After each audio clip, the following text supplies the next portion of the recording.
এখন শীতকাল, গ্রীষ্মকাল না বর্ষাকাল দেখে কিছুই বোঝা যাচ্ছে না। ঘুম থেকে উঠছি 5:30 বাজে, তখন দেখছি ঝমঝমিয়ে বৃষ্টি পড়ছে আর প্রচুর হাওয়া দিচ্ছে। এত জোরে জোরে বাতাস দিচ্ছে, দেখে মনে হচ্ছে এটা বর্ষার মেঘ। এমন যুগ এলো। এদিকে আম গাছ থেকে দেখতেই পাচ্ছ আমগুলা ধরেছে, আর আমগুলা এদিকে সব ঝড়ে পড়ে গিয়েছে। সকাল সকাল মনটা খারাপ হয়ে গেল আমগুলা ঝরে পড়ে যাওয়ার জন্য। আর আমগুলা দেখছো কত মোটা মোটা বড় বড় হয়েছে, আরও বড় হয়। যার মানে মুকুল এসেছিলো তার মানে তো কিছুই আম হয়নি। আমগুলো তো মানে এত জোরে জোরে বাতাস দিচ্ছে, বাতাসের সব আমগুলো পড়ে গেলো। এদিকে গাছের টমেটোগুলোও সব ঝরে পড়ে গিয়েছে। তাই এদিকে ছেলে আবার আম কুড়িয়ে নিয়ে এলো, বলছে মা দেখো আরও আম পড়েছে।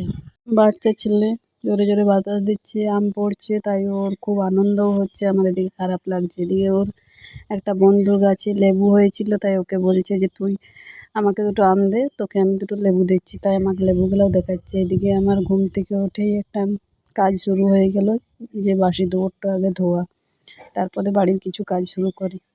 তোমাদের কাছে কোনোদিন শেয়ার করি না, আজকে শেয়ার করলাম বাসি দুয়ারটা ধোয়া।